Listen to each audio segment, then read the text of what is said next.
আসসালামু আলাইকুম, সবাইকে স্বাগতম। নতুন আরেকটি ভিডিও নিয়ে আসলাম। রান্নার রেসিপিটা হবে মুরগির রোস্ট। এখন আমি পেঁয়াজ কুচি দিয়ে দেব।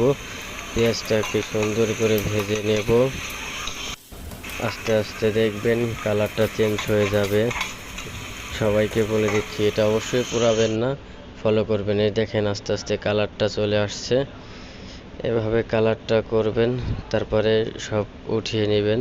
উঠিয়ে নেওয়ার পরে আমি সেই মাংসটাকে ভেজে নেব, যেটাকে লবণ দিয়ে প্রথমে রেখেছিলাম। এটাকে সুন্দর করে ভেজে নেব। বেশি পোড়া করবেন না, পোড়া করলে এটা নষ্ট হয়ে যেতে পারে। যার জন্য আপনি হালকা একটু ভেজে নেবেন, যাতে মাংসটা গলে না যায়। সেই ক্ষেত্রে সামান্য একটু ভেজে নেবেন। দেখেন আমি হালকা কালার হয়েছে, সেখানে উঠে ফেলেছি। আমার বাকি যেগুলো আছে সেগুলো আমি রোস্ট এখন দিয়ে দেব।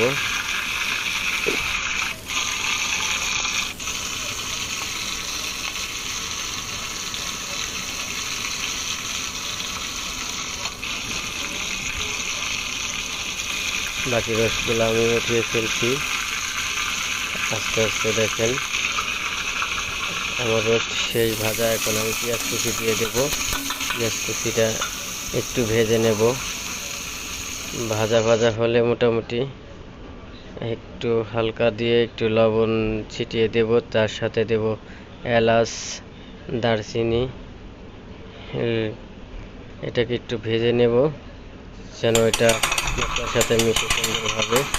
এখন আমরা দিয়ে দেব কাজু বাদাম এবং কাঠবাদাম বাটা।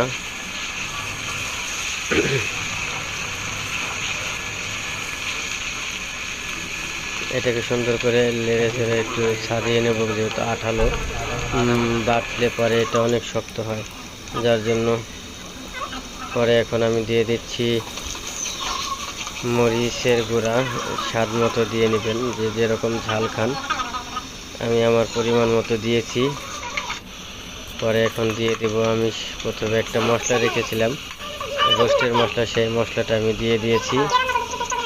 এরপরে আস্তে আস্তে আস্তে আস্তে নাড়তে হবে যেন তলে না ধরে, এটা ফলো রাখবেন সবাই।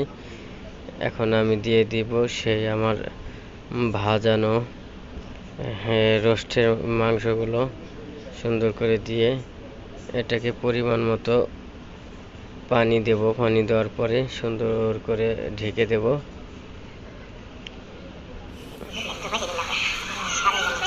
টমেটো সস দিয়ে দিচ্ছি একটু স্বাদের জন্য, স্বাদটা যেতে বাড়ে, যার জন্য আমি